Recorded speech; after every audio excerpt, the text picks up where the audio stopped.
राष्ट्र सर्वप्रथम, राष्ट्र सर्वप्रथम, राष्ट्र सर्वप्रथम, राष्ट्र सर्वप्रथम। राष्ट्र सर्वप्रथम की बात ललित सुमन के साथ कार्यक्रम में आपका स्वागत है। केंद्रीय आम बजट पेश होने के बाद पीएम मोदी लगातार देश में बजट से जुड़े हर सेक्टर के वेबिनार को संबोधित कर रहे हैं। इसी के चलते पीएम मोदी ने आज शिक्षा क्षेत्र से जुड़े वेबिनार को वीडियो कॉन्फ्रेंसिंग के जरिए संबोधित किया। पीएम मोदी ने इस वेबिनार में एजुकेशन, स्किल और डेवलपमेंट को लेकर चर्चा की। आज का ये मंथन ऐसे समय में हो रहा है जब देश अपने पर्सनल, इंटेलेक्चुअल, इंडस्ट्रियल टेम्परामेंट और टैलेंट को दिशा देने वाले पूरे इकोसिस्टम को ट्रांसफॉर्म करने की तरफ तेजी से बढ़ रहा है। नई राष्ट्रीय शिक्षा नीति इसी सोच के साथ बनाई गई है। प्री नर्सरी से पीएचडी तक राष्ट्रीय शिक्षा नीति के हर प्रावधान को जल्द से जल्द जमीन पर उतारने के लिए अब हमें तेजी से काम करना है। कोरोना की वजह से अगर रफ्तार कुछ धीमी भी पड़ी थी तो अब उसके प्रभाव से निकलकर हमें जरा गति बढ़ानी भी जरूरी है और आगे बढ़ना भी जरूरी है। देश के यूनिवर्सिटी, कॉलेज और R&D इंस्टीट्यूशंस को मैं बेहतर सिनर्जी आज हमारे देश के सबसे बड़ी जरूरत बन गई है। इसी को ध्यान में रखते हुए ग्लू ग्रांट का प्रावधान किया गया है, जिसके तहत अभी 9 शहरों में इसके लिए जरूरी मैकेनिज्म तैयार किए जा सके। बीते वर्षों में एजुकेशन को एम्प्लॉयबिलिटी और एंटरप्रेन्योर कैपेबिलिटीज उससे जोड़ने का जो प्रयास किया गया है, ये बजट उनको और विस्तार देता है। साइंटिफिक पब्लिकेशन के मामले में भारत टॉप 3 देशों में आ चुका है। पीएचडी करने वालों की संख्या और स्टार्टअप का इकोसिस्टम के मामले में भी हम दुनिया में टॉप 3 में पहुंच चुके हैं। भारतीय भाषाओं में कंटेंट का निर्माण करना जरूरी है। मैं आपसे जरूर आग्रह करूंगा कि हमारे देश में टैलेंट की कमी नहीं है। गांव हो, गरीब हो, जिसको अपनी भाषा के सिवाय और कुछ नहीं आता है, उसकी टैलेंट कम नहीं होती है। भाषा के कारण हमारे गांव के, हमारे गरीब की टैलेंट को हमने मरने नहीं देना चाहिए। देश की विकास यात्रा से उसको वंचित नहीं रखना चाहिए। भारत की टैलेंट गांवों में भी हैं, भारत की टैलेंट गरीब के घर में भी हैं, भारत की टैलेंट किसी एक कोई बड़ी भाषा से वंचित रह गए हमारे देश के बच्चों में भी हैं। और इसलिए उस टैलेंट का उपयोग इतने बड़े देश के लिए जोड़ना बहुत जरूरी है। इसलिए भाषा के बैरियर से बाहर निकल करके हमें उसकी भाषा में उसकी टैलेंट को फलने फूलने के लिए अवसर देना, ये मिशन मोड में करने की जरूरत है। साथियों, बजट में घोषित नेशनल लैंग्वेज ट्रांसलेशन मिशन, इसके लिए ये बहुत प्रोत्साहन मिलेगा। मैं आप सबको इस वेबिनार के लिए, उत्तम विचारों के लिए, बहुत ही परफेक्ट रोडमैप के लिए अनेक अनेक शुभकामनाएं देता हूं। बहुत बहुत आभार। देश की राजधानी दिल्ली में नगर निगम के 5 सीटों पर हुए उपचुनाव के नतीजे आ चुके हैं। इनमें से 4 सीटों पर आम आदमी पार्टी ने जीत हासिल की है तो 1 सीट पर कांग्रेस पार्टी ने बाजी मारी। वहीं भारतीय जनता पार्टी को एक भी सीट नहीं मिली है। दिल्ली के उप मुख्यमंत्री मनीष सिसोदिया ने एमसीडी उपचुनाव में 5 में से 4 सीटें जीतने पर पार्टी के कार्यकर्ताओं को बधाई दी। मनीष सिसोदिया ने कहा कि बीजेपी के शासन से दिल्ली की जनता अब दुखी हो चुकी है और अगले साल आने वाले चुनाव में जनता अरविंद केजरीवाल जी की ईमानदार और काम करने वाली राजनीति को लेकर आएगी। ये बात साफ हो गई है कि एमसीडी के 15 साल के बीजेपी के शासन से अब दिल्ली की जनता बहुत तंग आ चुकी है और अब चाहती है कि पूरी तरह से झाड़ू लगा के बीजेपी को साफ कर दिया जाए नगर निगम से। और ये चुनाव इस बात का संकेत है कि जनता क्या चाहती है। आपको बता दें कि नगर निगम की त्रिलोकपुरी ईस्ट, रोहिणी सी, शालीमार बाग नॉर्थ, चौहान बांगर और कल्याणपुरी सीटों के लिए उपचुनाव हुआ था। त्रिलोकपुरी वार्ड से आम आदमी पार्टी के विजय कुमार को 12,845 वोट मिले, जबकि भारतीय जनता पार्टी के ओम प्रकाश को 7,859 वोट मिले, जिसमें आम आदमी पार्टी ने 4,986 वोट से जीत हासिल की। रोहिणी वार्ड से आम आदमी पार्टी के रामचंद्र को 14,328 वोट मिले, जबकि भारतीय जनता पार्टी के राकेश को 11,343 वोट मिले। इसमें आम आदमी पार्टी के रामचंद्र ने 2,985 वोट से जीत हासिल की। शालीमार बाग वार्ड से आम आदमी पार्टी की सुनीता मिश्रा को 9,764 वोट मिले, जबकि भारतीय जनता पार्टी की सुरभि जाजू को 7,059 वोट मिले। यहां भी आम आदमी पार्टी की सुनीता मिश्रा 2,705 वोट से विजयी रही। चौहान बांगड़ वार्ड से कांग्रेस के चौधरी जुबेर अहमद को 16,203 वोट मिले, जबकि आम आदमी पार्टी के मोहम्मद इसराक खान को 5,561 वोट मिले। यहां पर कांग्रेस के चौधरी जुबेर अहमद ने 10,642 वोट से जीत हासिल की। कल्याणपुरी वार्ड से आम आदमी पार्टी के धीरेन्द्र कुमार को 14,302 वोट मिले, जबकि भारतीय जनता पार्टी के सियाराम को 7,259 वोट पड़े। यहां भी आम आदमी पार्टी के धीरेन्द्र कुमार ने 7,043 वोट से जीत हासिल की।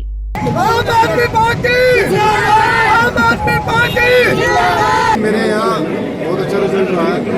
22,000 में से तकरीबन 16,500 वोट मुझे मिला है। उनको 4-5 हज़ार में सारी पार्टियों से बढ़ रही है। आपने देखा भी होगा कि आज दिल्ली के अंदर बहुत खुश हैं लोग, जो कि 200 यूनिट बिजली फ्री, पानी फ्री, हेल्थ में देखो, शिक्षा में देखो, बहनें जाती बसों में, उनसे पैसे भी नहीं होते, बेचारी पैसे भी नहीं अब लगते उनसे, बहुत खुश हैं। इसलिए आम आदमी पार्टी को चाह रही है 2022 में इनको जो है जड़ से उखाड़ कर फेंकने का काम करेगी दिल्ली के लोग, ये सच्चाई है।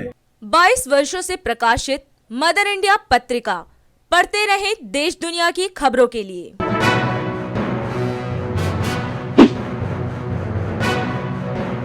छब्बीसवें वर्ष में आपके लोकप्रिय समाचार पत्र इंडिया दर्पण का प्रवेश। आप भेजते रहें अपने क्षेत्र की खबरें।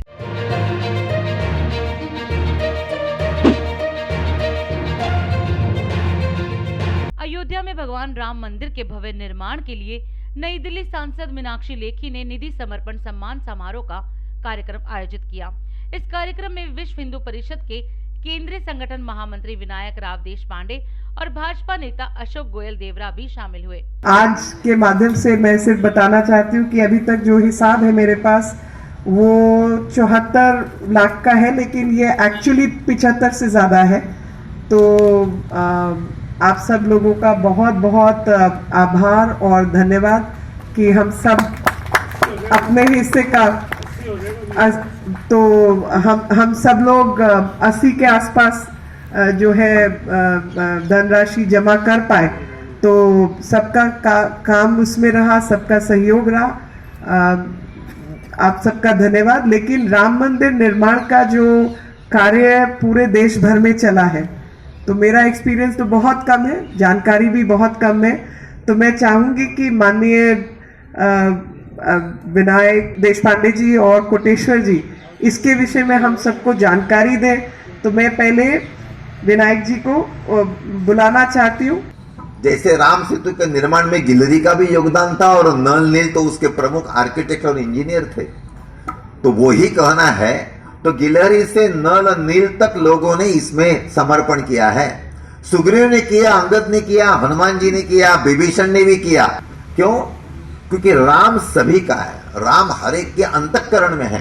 आदर्श भाई, आदर्श पिता, आदर्श बेटा, आदर्श पति, आदर्श राजा कौन हो? तो राम जैसा हो। महात्मा गांधी जी ने इस भी कहा कि राम इस देश की पहचान है। तो राम जन्म के आंदोलन में भी लाखों गांव के करोड़ों लोगों की सहभागिता रही, वैसे मंदिर निर्माण में भी लाखों गांव के करोड़ों लोगों की सहभागिता रहनी चाहिए। हम सभी जगह जाएंगे, झुग्गी झोपड़पट्टी में जाएंगे, महलों में भी जाएंगे, जंगलों में भी जाएंगे, शहरी क्षेत्र में भी जाएंगे, परंतु घर घर जाकर राम भक्ति का अलग जगाएंगे और मंदिर निर्माण करने के लिए जो समर्पित करना चाहते हैं वो एकत्रित करेंगे। जिसमें भी जो लक्ष्य हम लोगों ने तय किया वो बहुत ज़्यादा हुआ। मीनाक्षी दीदी ने ये इनिशिएटिव लिया और मुझे पता था कि जैसे ही मीनाक्षी दीदी इसमें इनिशिएटिव लेंगी, क्योंकि भगवान राम के जो भक्त हैं वो पूरे फैले हुए हैं। दीदी ने कहा कि ये कार्यक्रम तो पहले ही हो चुके हैं, ज़्यादातर लोग ले चुके हैं, अब करना ठीक नहीं रहेगा। मैंने कहा दीदी अगर आप एक बार 5-6 लोगों को ही फ़ोन करेंगे तो आप जो आप सोच रहे हैं उससे ही ज़्यादा लक्ष्य होगा। और कल तक ये 65 लाख था, फिर 70 लाख हुआ, अभी 80 हो गया है और मुझे लग रहा है कि ये जब तक समाप्त होगा तब तक ये 1 के ऊपर चला जाएगा और ये संख्या इसी तरह से दीदी के आह्वान पर बढ़ती रहेगी। निधि समर्पण अभियान का प्रारंभ हो गया और जबरदस्त रिस्पांस सारी जनता का उसमें मिला। 4 लाख से ज्यादा गांवों में संपर्क हुआ और 10 करोड़ के आसपास परिवारों में संपर्क हुआ। मैं तो ऐसा मानता हूं ये दुनिया का सबसे बड़ा संपर्क का अभियान ये संपन्न हुआ।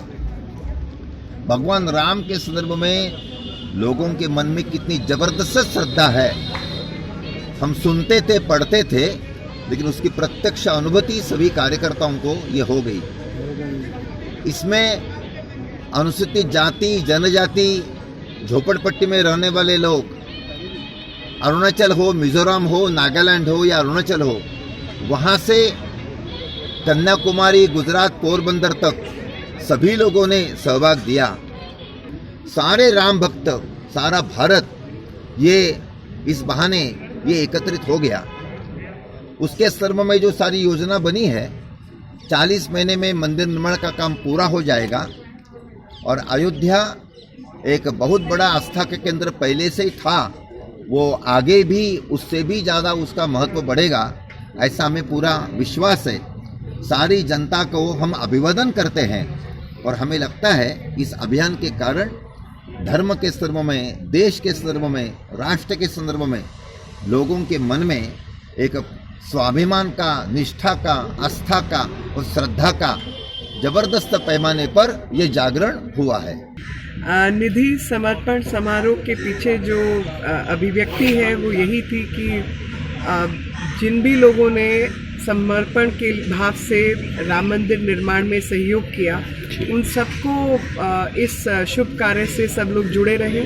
और आज के हमारे कार्यक्रम में माननीय विनायक जी उपस्थित रहे और कोटेश्वर जी उपस्थित रहे। ये मैं अपना सौभाग्य मानती हूँ कि इस भव्य राम मंदिर निर्माण में सबका सहयोग रहा और मेरे क्षेत्र के जितने निवासी हैं उन्होंने भी बढ़ चढ़ के बहुत सहयोग किया। दिल्ली पुलिस ने एक ब्लाइंड मर्डर केस की गुत्थी को सुलझाने में बड़ी सफलता हासिल की है। दरअसल दिल्ली पुलिस को मादीपुर बस स्टैंड के पास एक अज्ञात शव बरामद हुआ और तफ्तीश के बाद मृतक का नाम राधेश्याम उर्फ पप्पू बताया जा रहा है। 52 वर्षीय राधेश्याम निहाल विहार का रहने वाला था और प्रॉपर्टी डीलर के तौर पर काम करता था। दिल्ली पुलिस ने इस मामले में अपराधी को सीतापुर से पकड़ा है। पुलिस ने खुलासा किया कि अपराधी नशे का आदी है, इसी के चलते उसने इस कत्ल को अंजाम दिया। हमें अनआइडेंटिफाइड डेड बॉडी मिली थी मादीपुर में 16 तारीख को very early in the morning. इस डेड बॉडी को आइडेंटिफाई करने में थाना पंजाबी बाग की टीम ने बहुत जल्दी इसको आइडेंटिफाई करते हुए ये इस्टेब्लिश किया कि ये डेड बॉडी एक राधेश्याम आलियास पप्पू की है जो 52 इयर्स के थे। और उसके बाद सिंस इनके बॉडी पे बहुत सारे स्टैब वुंड्स थे तो स्पेशल स्टाफ और पंजाबी बाग की टीम ने साथ में मिल करके ये ब्लाइंड मर्डर केस को वर्कआउट करने में बहुत मेहनत करी और इन्होंने आइडेंटिफाई करके एक अनिल नाम के अक्यूज़ को पकड़ा। सीतापुर चला गया था ये अक्यूज़ यहाँ से और उसके बाद जब ये वापस लौट करके आया तो इन्होंने सीक्रेट इन्फॉर्मेशन के बेसिस पर उसकी अरेस्ट डाली।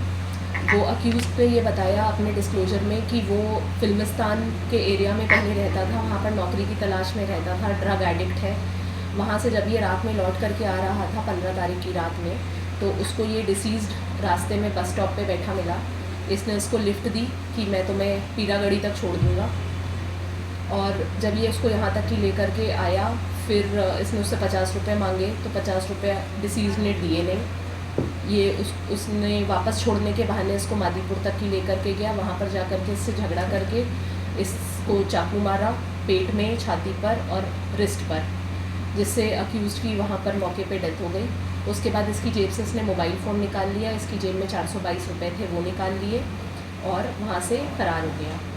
वापस जा कर के फिर इसने निहाल विहार का रहने वाला है ये अक्यूज़्ड, ये अपने घर गया निहाल विहार और वहाँ से सीतापुर में बंसरा गांव का रहने वाला था, वहाँ चला गया। चोरी की स्प्लेंडर थी इसके पास पश्चिम विहार थाने की, जिस पर इसने उसको लिफ्ट दी थी। हमने वो रिकवर कर ली। जो वेपन ऑफ ऑफेंस था इसमें वो रिकवर हो गया और जो डिसीज्ड है उसका मोबाइल फ़ोन ये अक्यूज़्ड के पास से रिकवर हुआ है। दिल्ली के रजौरी गार्डन पुलिस ने दिल्ली में चल रहे मोबाइल स्नैचिंग करने वाले एक गिरोह का भांडाफोड़ किया है। रजौरी गार्डन पुलिस ने मोबाइल और बाइक चोरी करने वाले 5 लोगों को गिरफ्तार किया है। इन अपराधियों के पास से पुलिस ने एक देसी पिस्टल, एक चाकू, 11 मोबाइल, 2 बाइक और 2 स्कूटी बरामद की है। रजौरी गार्डन की टीम ने 4 स्नैचर और 1 रिसीवर, ये अपने आप को NS पहाड़गंज गैंग का मेंबर बताते हैं इनका, क्योंकि ये जितनी स्नैचिंग कमिट करते थे ये NS 200 पल्सर बाइक जो है उस पर सारी अपनी स्नैचिंग्स कमिट करते थे। इन्होंने सबसे पहले इनके यहाँ जब स्नैचिंग हुई तो इन्होंने अपनी टीम फॉर्म करी थाना रजौरी गार्डन ने, जिसमें चौकी इंचार्ज सुभाष नगर ने बहुत इंपॉर्टेंट रोल प्ले किया। और इन्होंने सबसे पहले प्रदीप नाम के स्नैचर को उठाया, जिसके ऊपर पहले से 18 केसेस थे।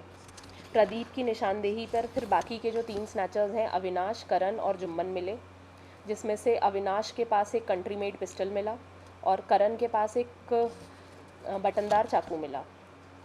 इन चारों स्नैचर्स से हमें टोटल 11 मोबाइल्स रिकवर हुए हैं और 2 बजाज पल्सर मोटरसाइकिल रिकवर हुई हैं, जिससे ये स्नैचिंग की वारदातें करते थे, और 2 चोरी की स्कूटी बरामद हुई हैं इनके पास से।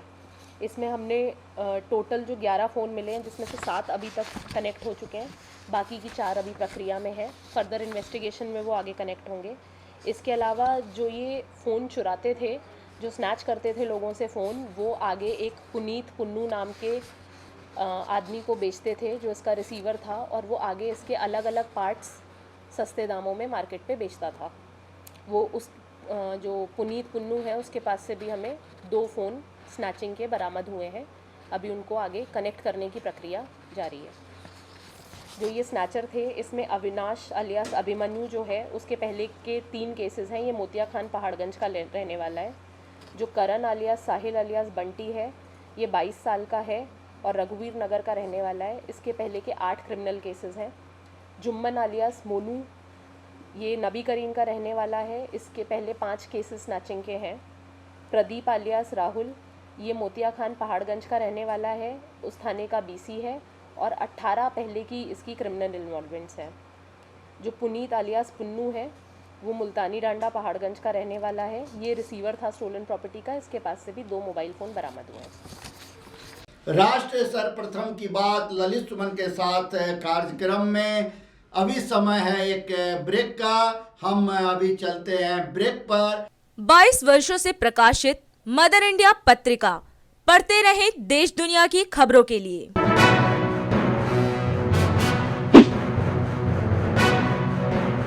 26वें वर्ष में आपके लोकप्रिय समाचार पत्र इंडिया दर्पण का प्रवेश। आप भेजते रहें अपने क्षेत्र की खबरें।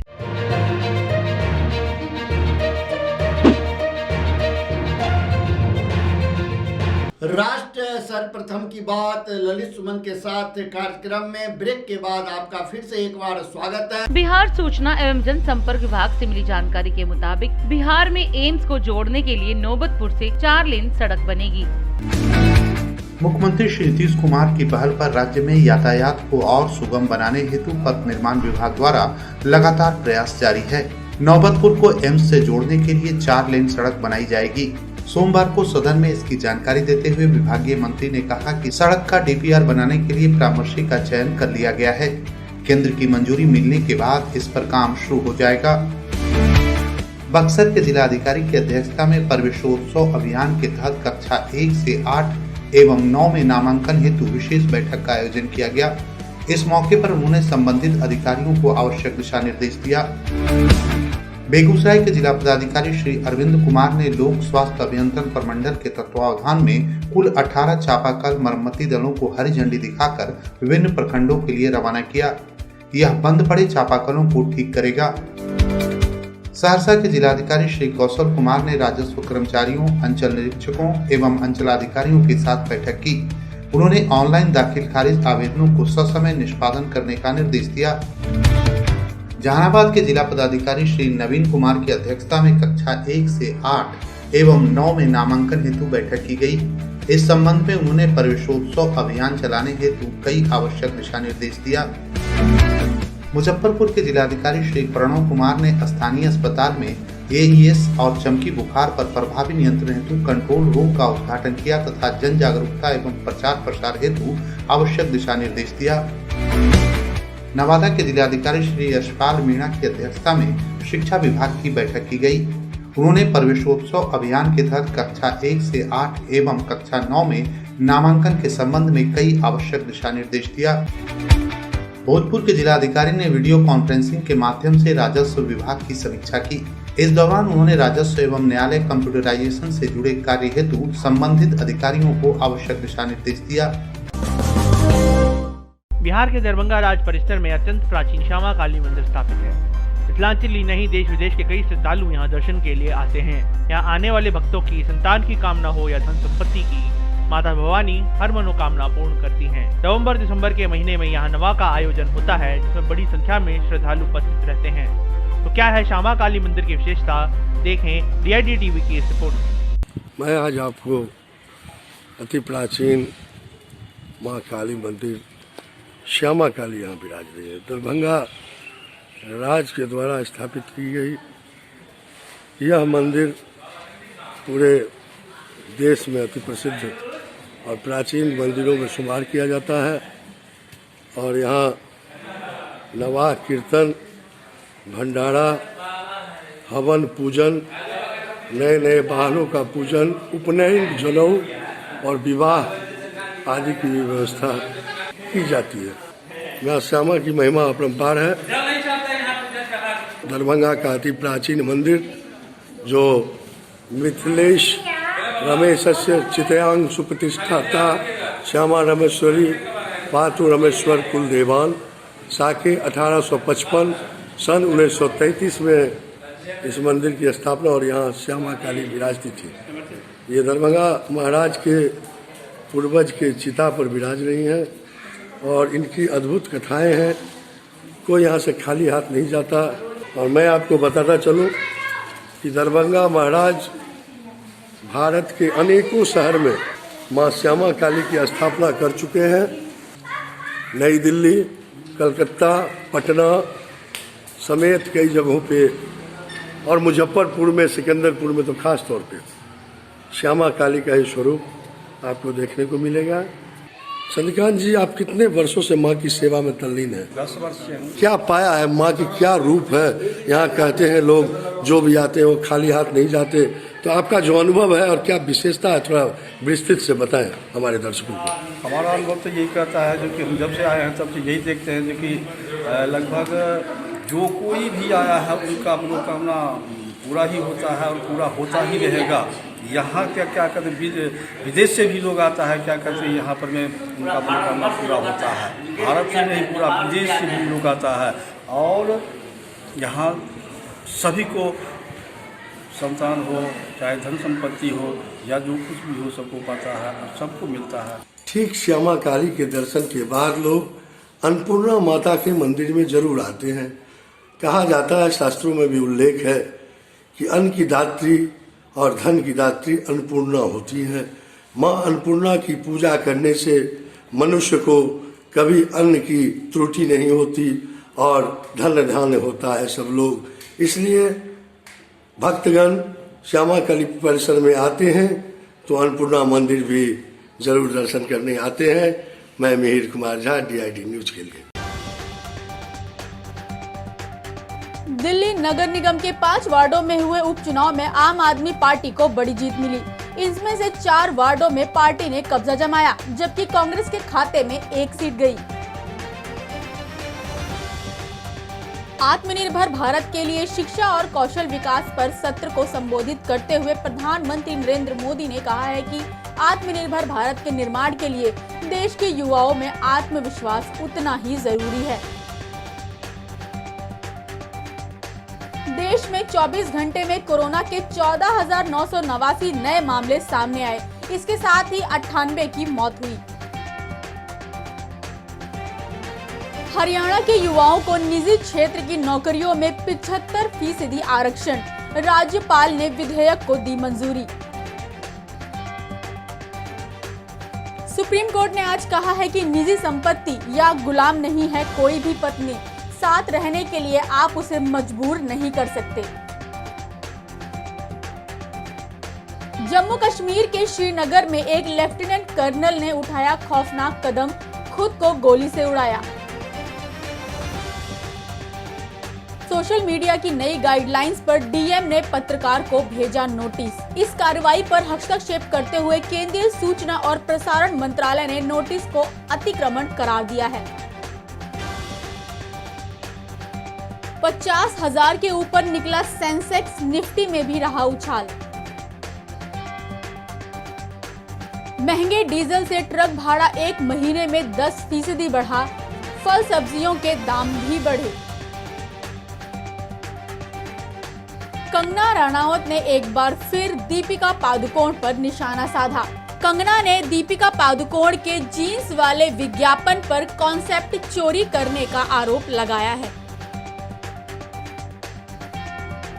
राष्ट्र सर्वप्रथम कैसे बनेगा, इस संदर्भ में आपका क्या कहना है और राष्ट्रवासियों को क्या संदेश देना चाहिए? मेरा यही कहना है कि कम से कम जो हमारी जिम्मेवारियां हैं, जो हमारे संविधान में जो कानून बने हैं, हम उनका पालन करें। चाहे वो, और जब हम गाड़ी से, चाहे जब हम जाते हैं, छोटी छोटी चीज़ें होती हैं कि लाल बत्ती, चाहे कि इसको हम जंप ना करें, अपना सीट बेल्ट पहने, अपना इस समय कोरोना काल जो चल रहा है अपना मास्क अपना का प्रयोग करें। और काफ़ी ऐसी अनेक चीज़ें हैं जिसका हमें कम से कम हमें अपने एक जिम्मेदार होने के नाते उसका हमें प्रयोग करना चाहिए, क्योंकि जब हम करते हैं तो हमारे बच्चे भी देखते हैं। अगर सीट बेल्ट में नहीं लगाऊंगा और मेरा बच्चा अगर मेरी साथ वाली सीट पर बैठा होगा तो कल को जब वो बड़ा होगा तो वो भी सीट बेल्ट नहीं लगाएगा। तो हमें जो अपनी कानून व्यवस्था है हमें उसको और बेहतर करना है, लोगों को जागरूक करना है। आज़ादी से लेकर अब तक भारत ने काफ़ी विकास किया है। भारत विश्व गुरु कैसे बनेगा, इस संदर्भ में आपका क्या कहना है? मैं यही कहना चाहूँगा कि जब से हमारे देश के यशस्वी प्रधानमंत्री नरेंद्र मोदी जी भारत के प्रधानमंत्री बने हैं, तभी से जो देश हमारा सोने की चिड़िया कहा जाता था, तो अनेकों ऐसे कार्य जो मोदी जी के कार्यकाल में हुए हैं और आगे भी उसी प्रकार से हो रहे हैं। तो जो जितने हमने 60 साल जो हमने खराब करे हैं, अब समय आ गया है कि जो भारत देश है वो आगे बढ़ रहा है। अगर हम अमेरिका की बात करते हैं तो आज अमेरिका भी भारत को साधुवाद करता है कि हाँ, भारत एक शक्ति है जो उभर के आ रही है। केंद्र सरकार और राज्य सरकार से आप क्या चाहते हैं और जनता को क्या संदेश देना चाहेंगे कि राष्ट्र सर्वप्रथम बनने में वे अपना क्या योगदान दें?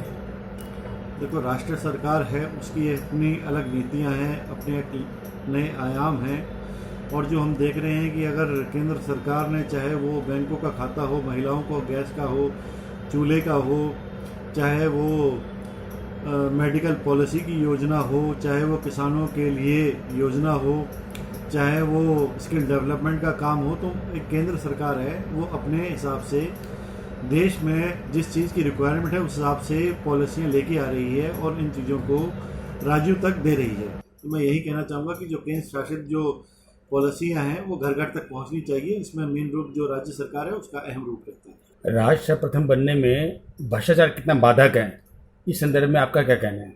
इन चीज़ों को रोकने में थोड़ा सा समय लगेगा और ये इतना भ्रष्टाचार बढ़ चुका है। चाहे मैं कहना चाहूँगा कि चाहे वो कोई भी सरकारी दफ्तर हो, जो एक नीति थी और एक पॉलिसी थी कि सब चीज़ें भ्रष्टाचार से ही होंगी, उसमें मोदी सरकार के आने के बाद एक भी भ्रष्टाचार का आरोप सरकार के ऊपर नहीं लगा है और अधिकारी भी सख्त हुए हैं। अधिकारी को भी पता है कि अगर वो भ्रष्टाचार करेगा तो उसको कड़ी से कड़ी सज़ा उसको मिलेगी। तो धीरे धीरे ही जो चीज़ इतने दिनों से चलती आ रही है उसको धीरे धीरे खत्म होने में थोड़ा सा समय लगेगा। राष्ट्र सर्वप्रथम की बात ललित सुमन के साथ कार्यक्रम में हम आपसे आज विदा लेते हैं। राष्ट्र सर्वप्रथम, वंदे मातरम, जाग उठा है भारत। राष्ट्र सर्वप्रथम, राष्ट्र सर्वप्रथम, राष्ट्र सर्वप्रथम, राष्ट्र सर्वप्रथम।